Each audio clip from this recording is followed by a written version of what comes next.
10% of all the new cars sold in Iowa come from the Karl Auto Group. Our neighbors trust us to have the largest selection and the highest standards. To our current customers, thank you. And to our future customers, see for yourself why Karl drives Iowa. Your dealer for life, it's the Karl way. Experience the world's largest sports book at your fingertips. I'm Derek Stevens. I'm a lifelong sports bettor and owner of Circa Sports. We built this platform for bettors that want high limits and total transparency. Featuring high limits, player-friendly pricing, and exceptional live customer service when you need it. Hi, how may I help you today? Download your new bookie today and start betting like a pro. Circa Sports. Welcome into the Northwest Bank Studios for Cyclone Fanatic pregame here on February 14th. Number 5 Iowa State hosting number 9 Kansas, the hottest team in America, walking into Hilton Coliseum today. I'm Jake Brend. I'll be joined momentarily by Chris Williams. He's been having some internet issues in the bowels of Hilton Coliseum, and we're here today because of Karl Auto Group. Karl Auto brings all of our game day coverage throughout basketball season, men's and women's, pregame, postgame. Karl Auto will be sending us to Utah next week, to Tucson in a couple of weeks, throughout the NCAA tournament, throughout the Big 12 tournament. We love Karl Auto Group and their support. The Cyclones are favored by 7.5 points on Circa Sports. Check out the new Circa Sports app. It looks incredible. Definitely an interesting betting line today. We'll talk about that a little more once Chris Williams gets in here. But Kansas, a little background, winners of 8 games in a row. Their winning streak started against the Iowa State Cyclones. A couple months ago, or I guess a month ago, Kansas was off to a 1-2 start in Big 12 play. They'd lost at UCF. They needed a miraculous comeback on their home court to beat TCU, and they lost at West Virginia. And Iowa State was undefeated. They're rolling into Fog Allen, and KU held a players-only meeting that day and just beat the brakes off of Iowa State, and they have been one of the best teams in the country ever since, whether they've got the number 1 pick in the NBA draft or not. Like, they just beat number 1 Arizona without Darren Peterson. This is a really good team that found their identity playing against Iowa State a couple weeks ago, but if you look at where Iowa State is, they're in a similar spot to where Kansas was. Iowa State just lost a game at TCU, very similar team to West Virginia. They played horrible. They played one of their worst games of the season and lost a game that you absolutely can't lose if you want to stay in the Big 12 title race, one of those games that you can't lose if you want to stay in the 1-seed race.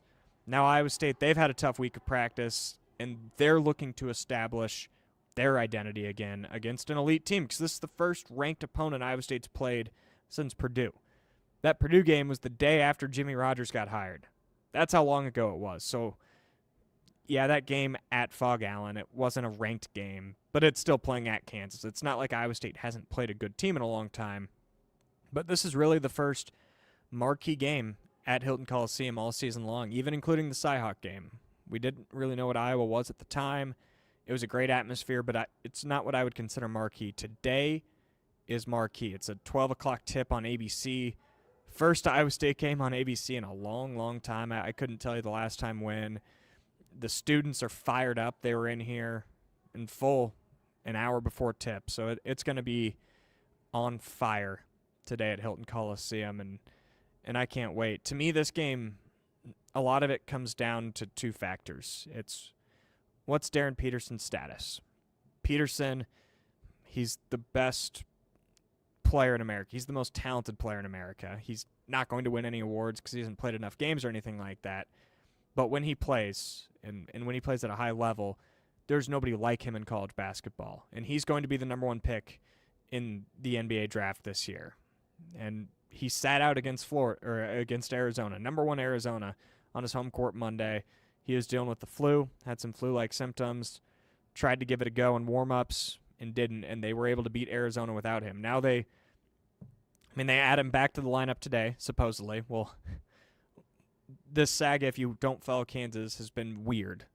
Like they had the number 1 versus number 2 NBA draft matchup at Fog Allen a couple weeks ago when BYU came to town and Peterson played one of the best halves of basketball you'll ever see, and then he didn't play in the second half. So you never really know what you're going to get with this guy other than when he is on the court, he'll be the best player on the court. And Peterson is capable of going for 40 any given night. He is an unbelievable player. This morning he changed his profile picture to him with a Michael Myers mask on. I don't know what that means exactly. To me, it probably feels like he's trying to give himself some motivation for people that have doubted him, people that have doubted if he's truly been sick or truly been hurt, and he's going to play with an extra edge today. Seemed locked in, sitting courtside. But the other factor for me that plays into today is just Iowa State.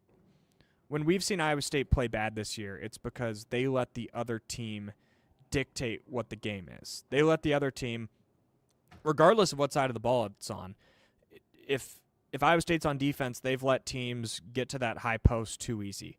And they've let teams split the double team too easy, get open looks, get open layups. That's not Cyclone basketball. Cyclone basketball is bringing the double before the guy who has the ball even has time to think about what he wants to do with the ball. And that's where you create the turnovers.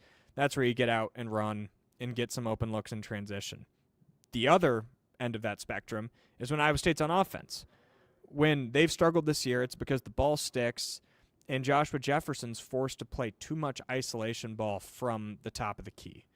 And when no one's moving around him, when no one's back cutting, when no one is, creating open looks for themselves, it forces Jefferson to do too much. But when Iowa State's been at their best, Jefferson has been the point forward of the offense, directing it. He is maybe the best passing big man in all of college basketball.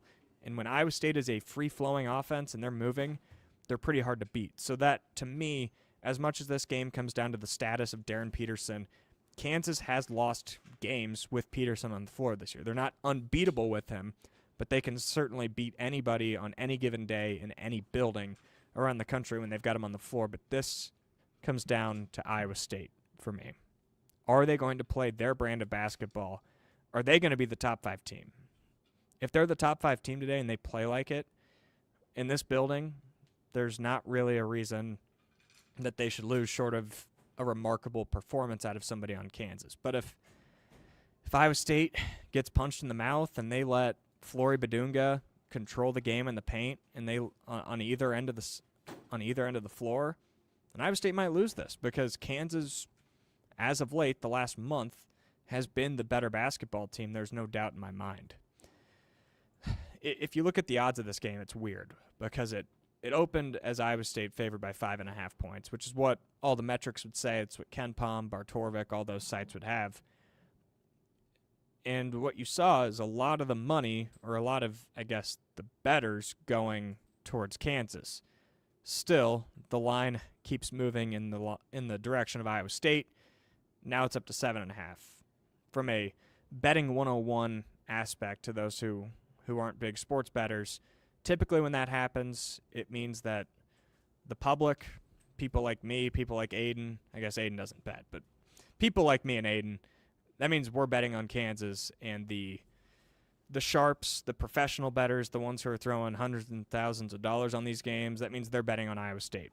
It's a good sign. It means absolutely nothing when the game's being played, but if there's confusion as to why this line has moved in favor of Iowa State, that's why it is. And personally, I think it's that way because of the spot. Like, that's a lot of what college basketball comes down to at the end of the day. What's the spot? Kansas just had a highly emotional win. Maybe their most emotional regular season win in years. Beating number 1 Arizona, handing them their first loss of the season, doing it without Peterson. Iowa State, they're coming off of a bad loss at TCU. They've had 4 days to stew on it, and they know this atmosphere that they're getting today, and they're desperate. Like, Iowa State's probably out of the 1-seed picture, but they're certainly not out of the 2-seed picture. But I can tell you how they are out of the 2-seed picture. It's if they lose today. It's if they lose Monday. So I think Iowa State's going to come out here and play their tails off. And I predict them to play a pretty good game. I'm going to go on a ledge, and I think Iowa State wins this game by double digits. I think this is a game where they go out and hit a lot of threes. Feels like they've been due for that. Momcilovic is kind of due for a big game, as I know he played, like, against Baylor, he didn't play great, still ended up with 21 points, but it feels like a game where we're due for Momcilovic to go out there and hit 5 or 6 threes and have a really good day.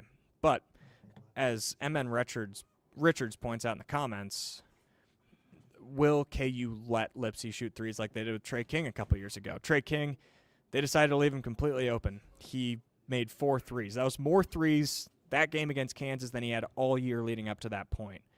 Oftentimes, these Iowa State-Kansas games comes down to one of the role players at home having a game. And I'm not calling Tamin Lipsy a role player. It's who from the outside.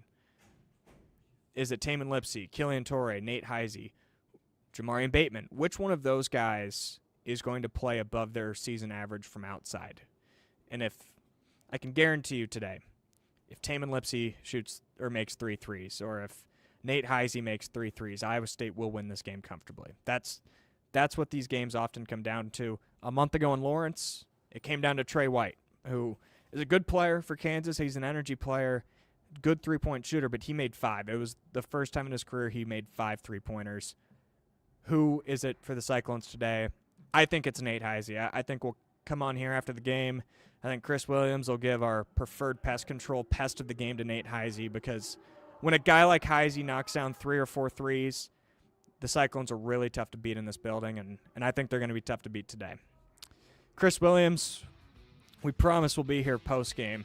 He'd been dealing with some internet issues, so be sure to hang out with Williams here in the Northwest Bank Studios for Cyclone Fanatic postgame immediately following the game, and then we'll have the post-game show with the CF After Dark crew. We'll have all of that coming up after Iowa State, Kansas.